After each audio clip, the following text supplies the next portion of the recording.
Day after day, we are surrounded by the presence of criminals. We are spectators to the deepest darkness in human actions and the bizarre reality that someone's suffering can be a form of pleasure. As dedicated investigators of the criminal world, we're on a mission to uncover the most shocking crimes and get inside the minds of those who commit them. I am Luke, and today I bring you another unreal true crime.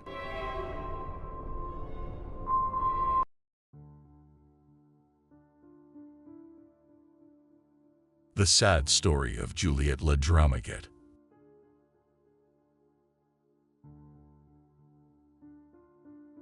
Juliette Le Droumaguet, affectionately known as Juju, was born on May 2, 2013.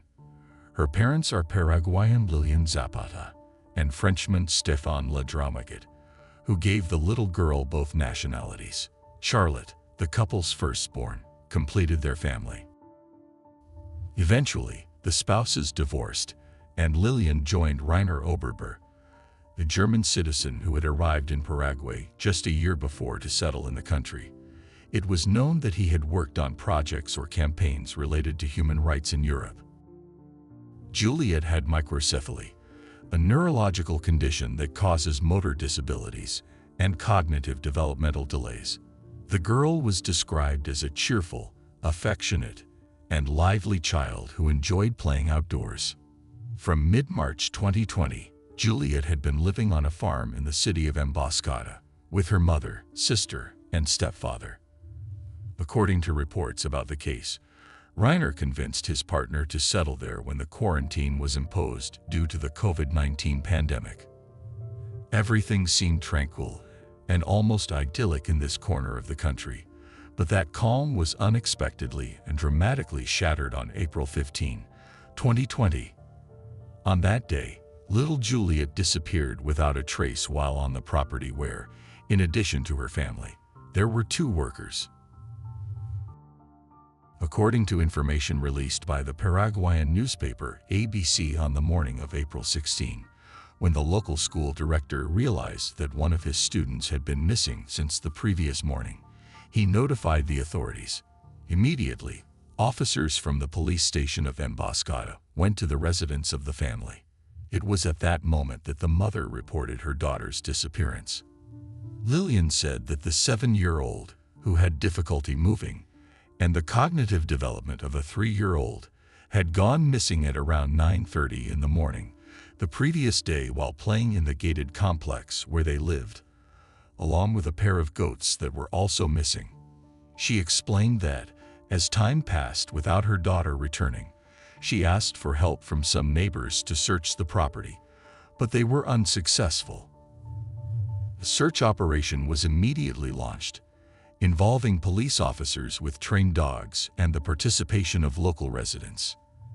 As the hours passed, fears for the safety of the young girl grew. No one could believe that something like this could happen in that peaceful place. Additionally, on April 17, a team accompanied Lilian to check 2 properties in different parts of Emboscada, where they had lived, but they found no traces of the child. On the same day and in the following days, alongside search efforts, various law enforcement agencies conducted interviews with the mother, stepfather, and workers at the location. They also requested information from the telephone companies of the adults responsible for the minor and individuals connected to the case, as well as reviewed security camera footage from nearby businesses. Some witnesses reported seeing the child for the last time on April 15 at 10 in the morning. Initially, the hypothesis was that the child had gone missing while following the goats. However, investigators considered this version unlikely since the child had difficulty moving, and the goats were pregnant and did not typically stray far from the area. The property covered about 30 hectares and included several buildings. With no traces of the child found on the property, the investigation was reinforced on April 20, with the addition of prosecutors from the Anti-Kidnapping Unit. A day later, The goats with which Juliette was said to have been playing were found. They were found in good condition, 4 kilometers in a straight line from the house, passing through a densely wooded area. Due to her motor disability, it was impossible for the girl to make that journey with the animals. The next day, the police expanded the search nationwide. During the first 2 weeks of the investigation, the prosecution team conducted several searches on the family property. These inspections resulted in the discovery of blood traces in various places, including in a van driven by Reiner. In his initial statements to the prosecution, the German citizen claimed to have left the house twice in the mentioned vehicle on the day Juliette went missing. However, the police investigation would later determine that he had actually left the property a total of 3 times.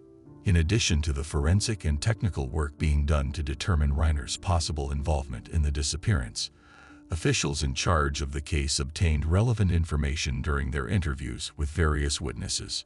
Juliette's nanny and one of the workers on the property told detectives that Reiner easily lost his patience when it came to the younger of his daughters. On the other hand, Juliette's sister, who was 10 years old at the time, made a statement using a special system, which is used to interview minors to ensure their safety and comfort. A day later, the young girl left the country as a protective measure to reunite with her biological father in Switzerland. The prosecutor in charge of the investigation detailed that a sports shoe, a sheet, a towel, and a carpet had been seized, all of which reacted to the blood detection reagent. He also stated that tests would be conducted to determine the origin of the blood residues. The representative of the public ministry reported that new searches had been conducted at various addresses and that 2 vans owned by Reiner had been seized, as well as electronic devices. He explained that although they were investigating the case as a missing persons case, they did not rule out any hypotheses, from an intrafamily matter to the involvement of a third party. It was also reported that a computer had mysteriously disappeared from the location. When questioned about it, Reiner stated that he had sent it for repairs but couldn't say where it was being examined. As the investigations continued and knowing that the authorities considered them as suspects, Reiner and Lilian made a video offering a reward of approximately 10 million Paraguayan guaraníes, approximately $1,400 at that time's exchange rate, for any valuable information that would help them find the child. In the message, they expressed that they were deeply affected. The mother spoke directly to her daughter, saying that she missed her, as did her sister. She also explained that they were under restrictions because they were being investigated. As the days passed, Lilian and Reiner changed their initial version, which pointed to Juliette having gone missing. Instead, they now claimed that Juliette may have been abducted from the property and deprived of her freedom, a change in position that also raised suspicions among the authorities. While the prosecutors had this hypothesis on the table, it seemed unlikely because there were 200 meters from the property's entrance to the place where the child was last seen. This implied that, to take the child, the perpetrator would have had to get out of a vehicle, open a wooden gate, enter with the car, take the child and the 2 goats that had also disappeared, close the gate again, and leave. However, it was not credible that the 3 people in the house at that time did not hear the sound of a vehicle. Based on the findings during the investigations, the prosecutors charged the mother and stepfather of the child with failing in their duty of care and education, as well as abandonment. On May 4, the public ministry searched the residence and arrested Lilian, 33, and Reiner, 55. The prosecution announced that both had declined to provide an interrogatory statement and were in preventive detention. One of the figures who appeared in the media and pointed to Reiner as a suspected person was Rufino Zapata, Lilian's father and Juliette's grandfather. During a radio interview, he stated that the family had strong suspicions that his daughter's partner could not stand the little girl. While he clarified that he could not accuse, the information they had made them think that the German citizen could be linked to his granddaughter's disappearance. Furthermore, The young girl's grandfather said he believed that his daughter knew something about what happened to her granddaughter and was under pressure not to give details about the case. He also expressed that Reiner was a horrible person and he feared what he might do. In mid-May, during a video call interview, Juliette's biological father expressed his trust in the detectives and requested that a complete investigation, especially Reiner. He mentioned that since Lillian joined the German citizen, she had distanced herself from her family and only associated with his circle. He said that he did not distrust Lillian, whom he considered a loving and careful mother, especially with Juliette. Additionally, he mentioned that his other daughter had told him about a very serious matter. He said that further investigation was needed and that he had some suspicions about what might have happened to the little girl, although he didn't know who was responsible. He was certain that it wasn't an accident. According to him, his elder daughter told him about the day her little sister disappeared. The girl said that while she, her mother, and other people were searching for Juliette, Reiner remained seated in front of his computer the entire time. He added that during that day and into the night, Lillian and the little girl were searching for Juliette, but they didn't have the help they needed. While defending his ex-wife, he also suggested that, in his opinion, she was a victim and had no idea what had happened. The father of the child appointed a group of lawyers, including Oscar Tuma, to represent him. The attorneys filed a series of complaints against Juliette's stepfather, accusing him of deprivation of liberty and taking the life of his daughter.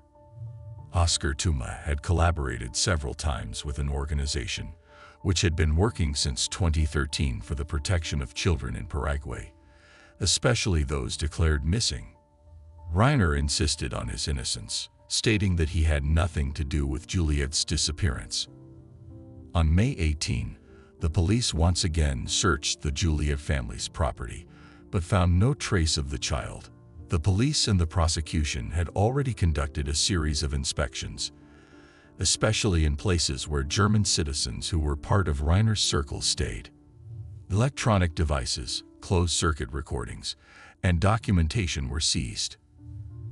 A more intense search was also ordered, considering the possibility that the child might be found deceased.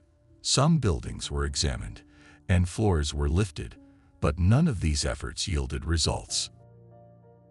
The media covered the case, especially the differences of opinion between Juliette's father and his lawyer, Oscar, who announced in early June that he was stepping away from the case.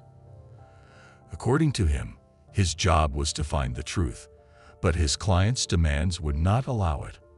When asked about it, he added that Stefan's decision to side solely against Reiner went against his convictions.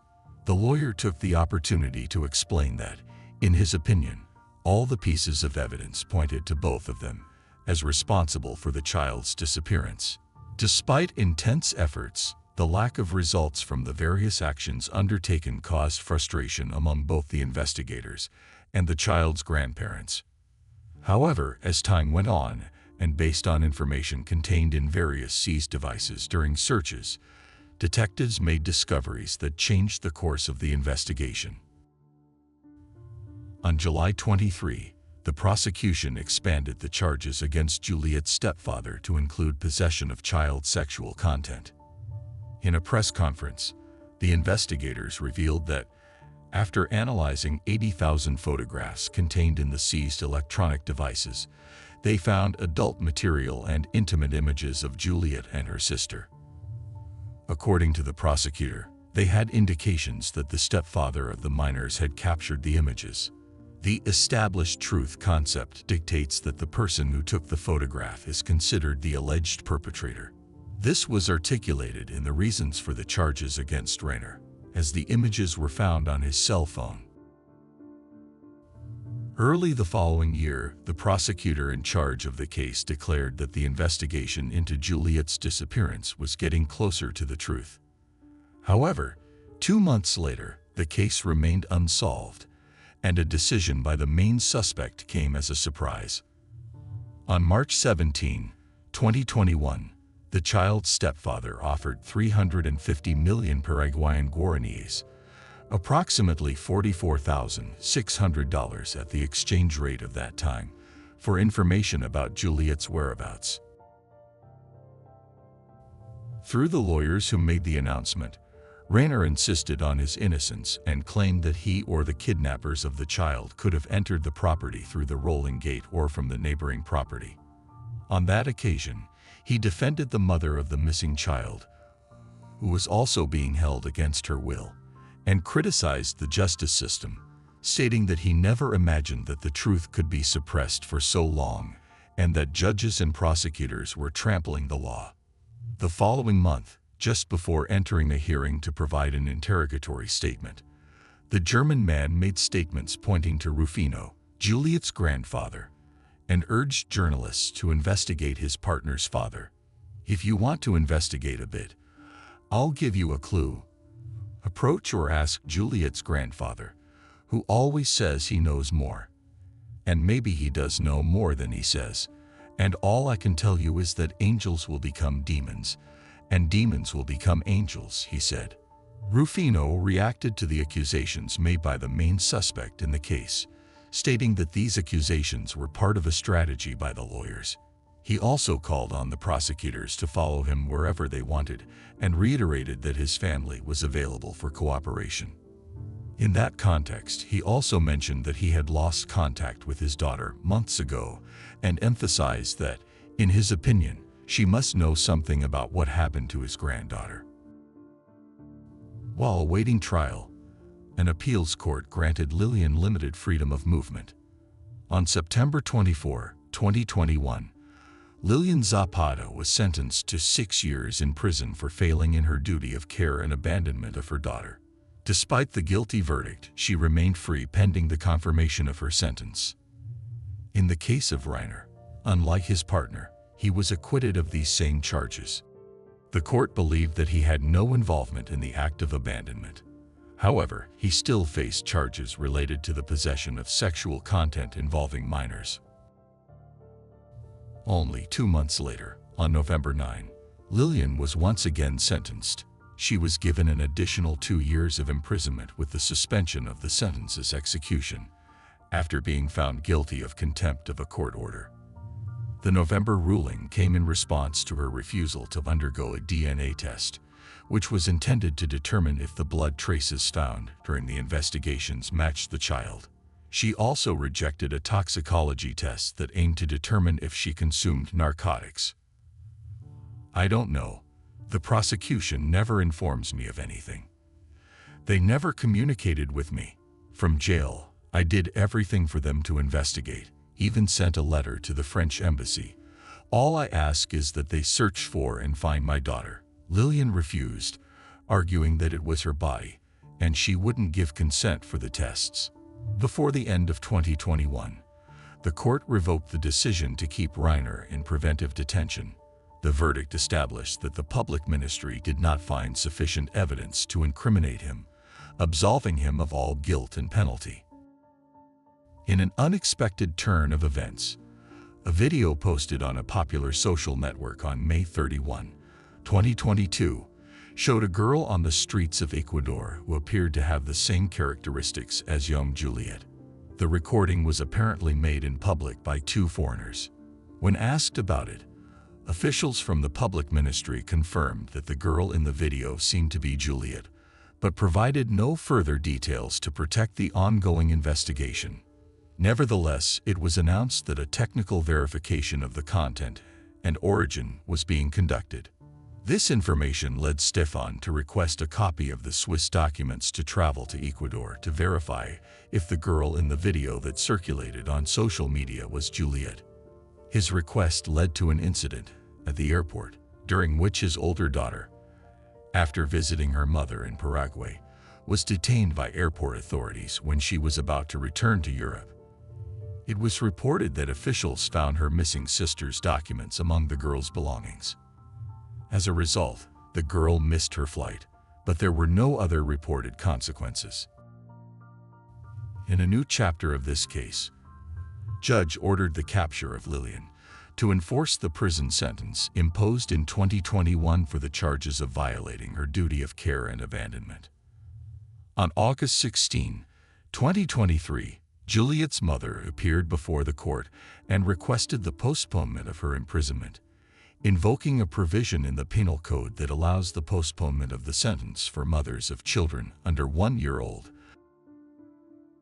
However, on August 17, the court ruled against her request and ordered her immediate confinement at the National Women's Penitentiary, where she will serve her 6-year sentence. The judge mandated that her baby must receive pediatric care, social assistance, and all necessary care to ensure the well-being of the child and his mother during the breastfeeding stage. 3 years have passed since Juliette's disappearance, and many loose ends remain. One of the hypotheses being considered is that the girl disappeared on April 14, a day before the date the parents reported to the authorities, following an incident inside the house, and was subsequently moved to another location with the goats. To this day, it remains unconfirmed whether the blood found during the investigations belongs to Juliette, among other reasons due to the refusal of Lillian and the biological father to provide the necessary samples for DNA comparative studies. Nevertheless, Stefan remains vigilant for any progress in the investigations and has offered a reward for information leading to Juliette's whereabouts. Juliette's grandfather, Rufino, also refuses to give up. On several occasions, he has expressed his concern about the lack of results in the investigation and has requested the collaboration of the public to report any information or suspicions that could lead to Juliette's discovery. National authorities assure that the investigation is ongoing and the police are following several leads. All that remains is to hope that the responsible party or parties for Juliette's disappearance confess, or that someone provides credible information that leads the authorities to the truth. And that's the end of today's case. As always, I appreciate your support for my work. If you subscribe, like, and share this video, it will help me continue creating content. This was another episode of Unreal True Crime. See you soon.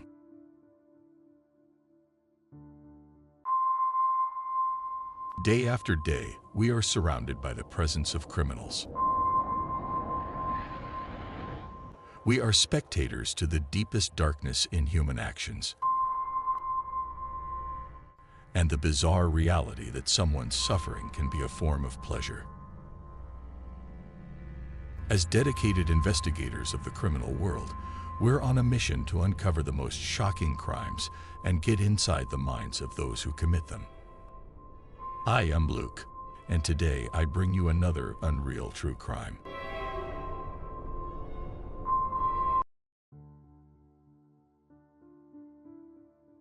The case of Natalia Melman.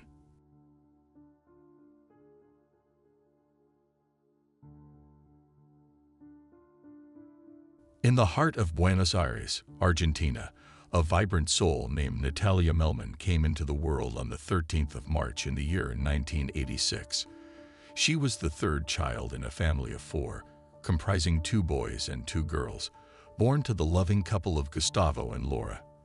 Theirs was a comfortable middle-class household, sustained by the hard work of her parents. When young Natalia was just 6 years old, her parents made a life-altering decision. They decided to uproot their family and seek a new beginning in Miramar, affectionately known as the City of Children. The Melman family longed for a serene environment that would connect them with nature, shield them from the hustle and pollution of bustling cities, and enable them to build a harmonious life together. Their journey led them to Miramar on the 7th of November in 1992. Nestled on the Atlantic Ocean coast, Miramar enchanted with its picturesque landscapes and captivating beaches. Its population hovered around 35,000 residents, and the city's economy thrived during the vibrant summer tourist season.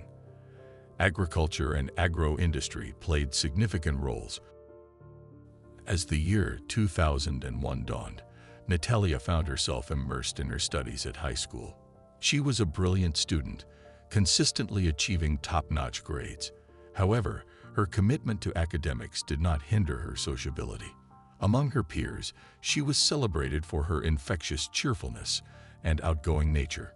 Such qualities led to her being chosen as the class representative, a testament to her popularity. Yet, like any typical young person, Natalia cherished her moments of leisure. She frequently embarked on adventures to various dance venues, where the rhythm of life blended with her youthful spirit. In the vibrant nightlife of Argentina, these venues are commonly referred to as boliches, and they often attract a young, enthusiastic crowd.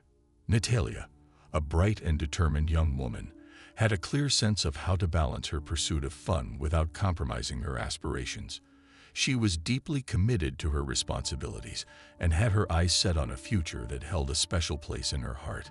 A future in medicine, with a particular fascination for obstetrics, where she envisioned herself helping bring new life into the world. Natalia possessed a level of maturity and charisma that made her seem older than her years, endearing her to a wide circle of friends. Despite being in a relationship, she confided in her close friends about lingering feelings for her previous boyfriend, who had also moved on to a new romance. Her mother fondly remembered her as a passionate and loving young woman. On the evening of Saturday, February 3, 2001, just 1 month shy of her 15th birthday, Natalia found herself grappling with a whirlwind of emotions. Weary from overthinking and worrying, she decided to embark on a night out with 2 of her friends, seeking a temporary escape and a chance to clear her mind. Their night led them through several establishments, beginning with La Cantina, a bar situated just a stone's throw away from Miramar's picturesque pier. Later, they ventured to Amadeus, another bustling locale in Miramar, a short distance from their initial stop. As the early hours of Sunday, February 4, approached, Natalia unexpectedly crossed paths with her ex-boyfriend, Juan Maximiliano. She contemplated striking up a conversation, driven by a desire to rekindle their romance, but was disheartened to find him in the company of another girl named Diana. Faced with this disheartening scene, Natalia made the decision to leave the bar and head back home. Dawn was breaking, and Natalia had experienced a tumultuous night characterized by moments of joy interspersed with spells of sadness. Her emotional state fluctuated from laughter to introspection in the blink of an eye. At around 7 in the morning on that fateful Sunday, February 4, Natalia bid her friends farewell, unaware of the harrowing ordeal awaiting her. As she walked away from the bar, a sense of vulnerability and solitude accompanied her, the residue of the night's mixed emotions. Unbeknownst to her, a man named Gustavo Fernandez, often referred to as El Gallo, had begun trailing her from a distance. Gustavo was a figure with a troubled history. In those early 2000s, at the age of 30, he carried a past marked by incarceration. In the pre-dawn hours of February 4, he had been present at one of the entertainment venues Natalia and her friends had visited. During this pivotal moment, a sinister plot had been set in motion. Gustavo, while enjoying himself at the bar, was approached by 3 officers from the Buenos Aires Province Police. These officers joined Gustavo, and together they concocted a disturbing plan. While Natalia had ventured several streets away from the bar, lost in her thoughts and weary from a night of dancing, an unexpected police patrol pulled up beside her. Gustavo, who had been surreptitiously tailing her, launched a shocking assault. A violent struggle ensued as he forcefully attempted to coerce Natalia into the patrol vehicle. Initially, he resorted to physical aggression, striking and pushing her. Despite her brave resistance, Natalia was overpowered by the sheer strength of her assailant. In a harried and alarming manner, Gustavo succeeded in placing her inside the trunk of the vehicle. Remarkably, Gustavo then continued to walk away nonchalantly, as if nothing untoward had occurred. Meanwhile, the 3 police officers sped off with Natalia towards the outskirts of the city. Their destination was a rustic cabin in an area devoid of basic amenities like water and electricity. It was a remote and desolate location chosen as part of their sinister plan. Back at the Melman family's home, the arrival of the morning on Sunday, February 4, initially seemed like any other day but swiftly transformed into a day of anguish. Laura, Natalia's mother, sensed that something was amiss when her daughter failed to return home for the night. Natalia had always been diligent about communicating her plans and whereabouts, making her absence deeply unsettling. Laura contacted Gustavo, Natalia's father, and together they embarked on a mission to visit Natalia's friends' homes to gather information. Filled with a lot of doubts and growing concern, they engaged in conversations with Natalia's friends. It was during these conversations that they pieced together the events of the previous night, including Natalia's movements before leaving the bar. Upon learning about the places Natalia had visited and the events leading up to her departure from the bar, Laura and Gustavo initiated a search. They checked local hospitals, beaches, and various locations throughout Miramar, desperately searching for any sign of their daughter.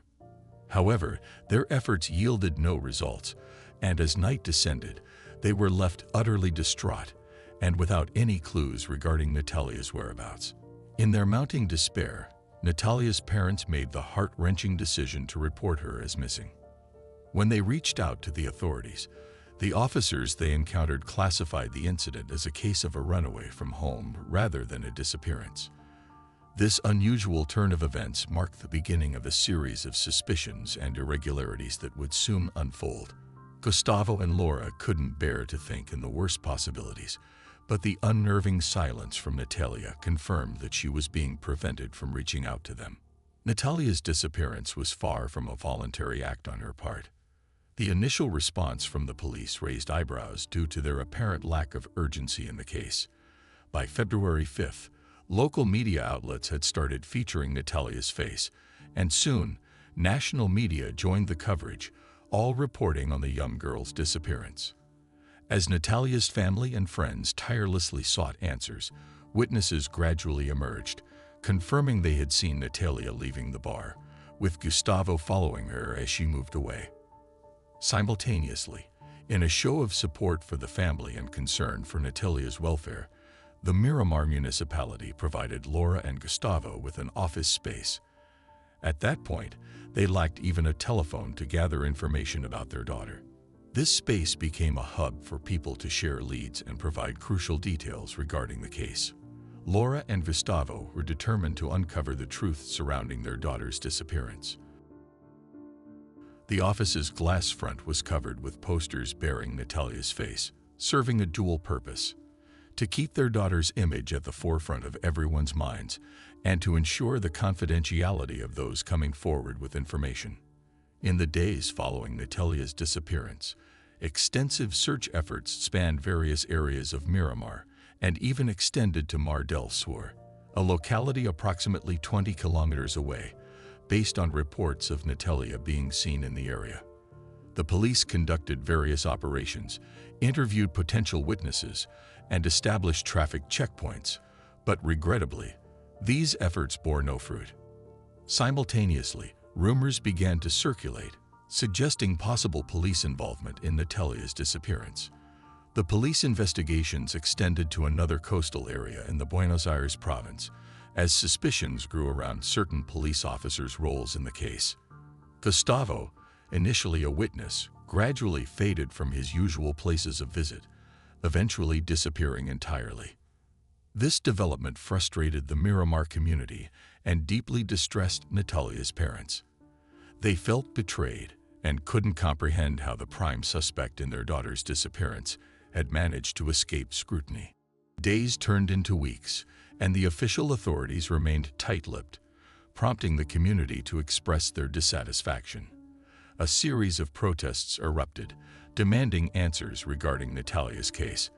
These demonstrations, attended by both locals and thousands of tourists, consistently called for Natalia's safe return, with around 8,000 people marching each night, vowing to stay on the streets until she was found. On February 8, 2001, a young woman was exploring the iconic sand dunes area of Miramar. While traversing the terrain, she made a grim discovery. the lifeless body of a girl, just 800 meters from where police had been conducting search operations.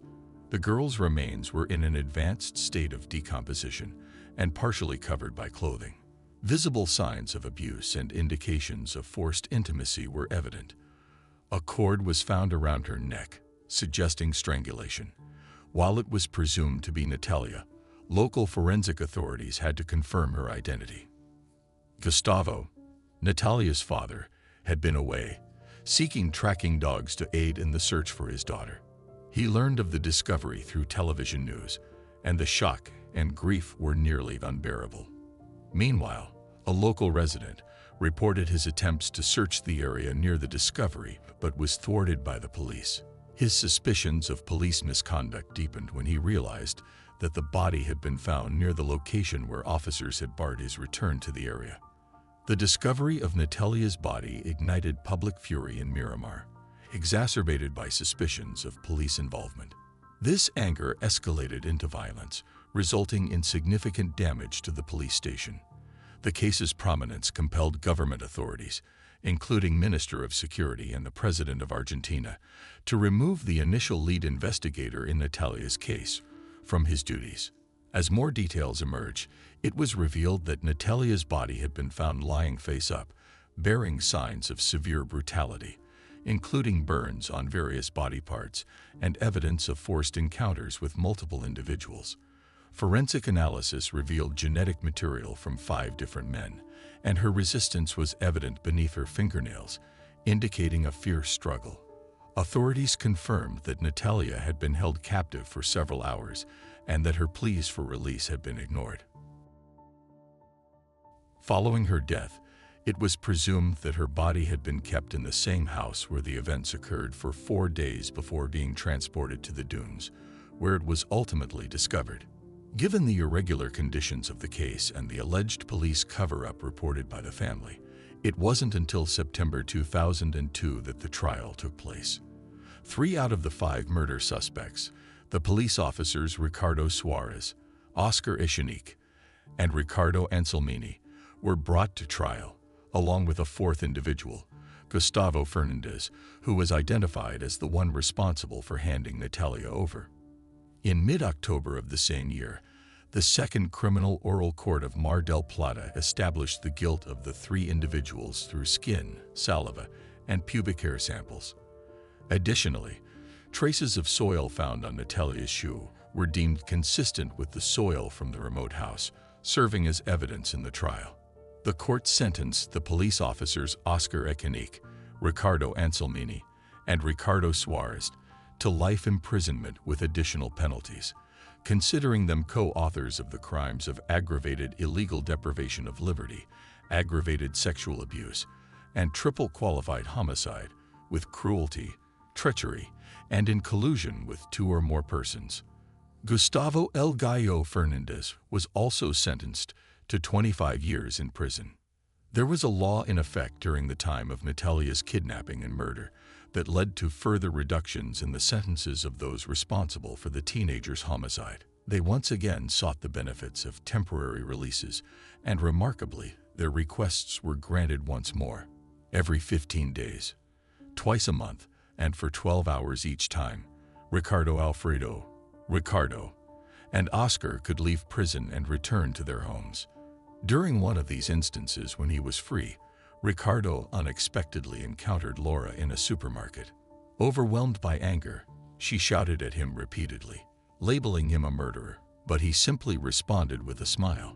This incident shed light on the fact that the oversight of the measure granted to the former police officers was inadequate. The permission was intended for them to go to their residences, not to freely roam the city as if they had no pending legal matters. These glaring irregularities provided a strong argument for revoking their benefits. However, due to the difficulty in placing trust in the local courts, Gustavo, Natalia's father, resorted to a hunger strike in front of the Palace of Justice in Buenos Aires, the capital of Argentina. This act of protest yielded results. In a case marred by irregularities, Gustavo managed to have his sentence reduced to 10 years. He was released in 2009, even though he was accused of another murder in Miramar. In June 2018, the trial of Ricardo, an active duty police officer with over 20 years of service, commenced. This officer had been under investigation since 2002, as he had been partially identified from the DNA samples taken during the investigations. However, he was later acquitted. He faced charges as a co-perpetrator of deprivation of liberty and legitimate freedom, along with the use of violence, aggravated sexual abuse with penetration, in collaboration with two or more individuals, and double aggravated homicide, committed to ensure the impunity of the co-perpetrators of a previous crime. He declared his innocence, despite the fact that the pubic hair found on Natalia's body matched his DNA by 97%. Tragically, not only was he acquitted, but he was also not expelled from the police force. The judges concluded that the accusation could not be substantiated. However, the verdict faced appeals from the prosecution and Natalia's family's legal representative. On November 13, 2019, the Buenos Aires Court of Appeals nullified that acquittal and ordered a new trial. In the meantime, the criminal defense attorney of two former police officers who were incarcerated declared to the media in early 2023. She asserted that her clients, Oscar and Ricardo Alfredo, meet the eligibility criteria for parole. During a hearing at the Mar del Plata Court of Appeals, she formally requested their early release. She also emphasized that the prison service reports have been favorable, highlighting that her clients have maintained impeccable behavior, with no records of infractions throughout their incarceration. From her perspective, they have already served the requisite time as mandated by the law. Once again, the parents of Natalia, ever watchful, attended the hearing and voiced their plea against the early release of the two former police officers convicted for their daughter's tragic fate. Fast forward to mid-May 2023, Ricardo, one of the police officers, aged 65, received a life sentence for his involvement in the abduction, sexual assault, and murder of Natalia Melman. Following the court's verdict, Laura expressed that the quest for justice continues, awaiting the identification and prosecution of the fifth individual involved. She made it resoundingly clear that her maternal determination knows no bounds and that the fight for justice will persist until all those responsible for Natalia's untimely demise are held accountable. The Natalia Melman case underscores the paramount importance of a trustworthy and impartial justice system where individuals responsible for criminal acts, regardless of their background, face the legal consequences commensurate with their actions. The unwavering dedication of Natalia's parents played a pivotal role in ensuring that justice ultimately prevailed, preventing corruption and a lack of transparency within certain law enforcement circles from obstructing the pursuit of truth and accountability. Natalia's mother has reiterated again and again, "Our battles do not waver. While we cannot bring our daughter back to life, we must relentlessly pursue the fifth individual involved. It is through collective strength that we continue our pursuit of justice." And that's the end of today's case. As always, I appreciate your support for my work. If you subscribe, like, and share this